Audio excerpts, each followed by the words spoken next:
Welcome to Tech Bytes and News, your daily roundup of articles featured in Hacker News. Today, we're diving deep into SiFive's P550 microarchitecture, a fascinating look into the world of RISC-V processors. It's a really interesting piece. I'm eager to hear this. RISC-V is making waves, but how does SiFive's P550 stack up against established players like ARM? That's the million-dollar question. The article benchmarks the P550 against ARM's Cortex-A75, highlighting both similarities and key differences. Both are 3-wide out-of-order cores, but the P550 aims for 30% higher performance in half the area. A pretty bold claim.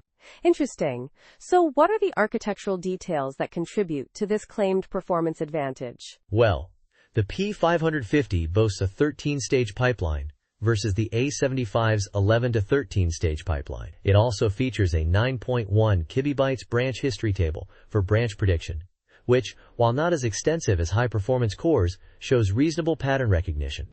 The branch target buffer, BTB, is smaller on the P550 32 entries compared to the A75, but the impact seems relatively minor in practice. So it's a trade-off between size and performance? What about the cache hierarchy? That's usually a major factor in performance. Absolutely. The P550 has a 32 kilobytes L1 instruction cache and a 32 kilobytes L1 data cache, while the A75 has a larger 64 kilobytes instruction cache. The P550's L2 is 256 kilobytes, and the L3 is shared across cores, with sizes ranging from 1 megabyte to 8 megabytes depending on the implementation. The article points out that the A75's L2 acts as both L2 and L3, a design compromise.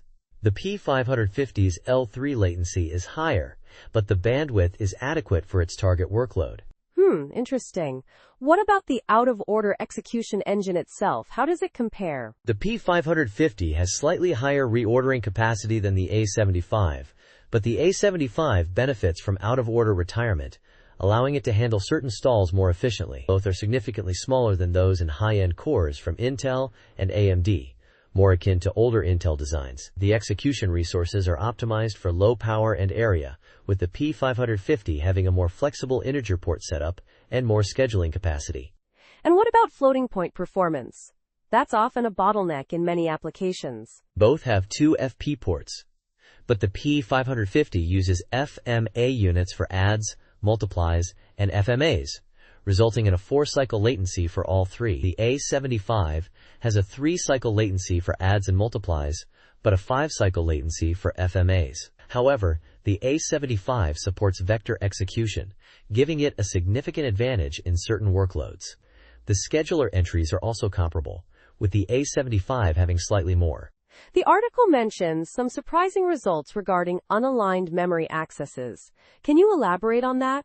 Yes, that's a major weakness of the P550. It handles unaligned accesses incredibly poorly, taking hundreds of cycles, possibly due to software emulation rather than hardware support. This contrasts sharply with the A75, which only takes 15 cycles in the worst case. This is a significant area for improvement in future iterations. So overall, what's your take on the P550? Is it a game changer or a stepping stone? It's definitely a stepping stone.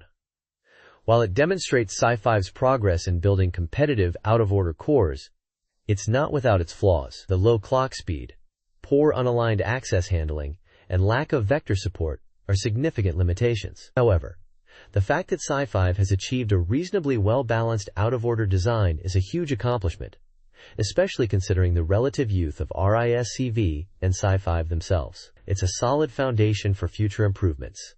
A very insightful analysis. Thanks for breaking down this complex topic for us. It's clear there's still room for improvement, but the progress is impressive. My pleasure. And that's all the time we have for today's Tech Bytes and News. Thanks for listening, and we'll see you next time. Goodbye. Bye-bye.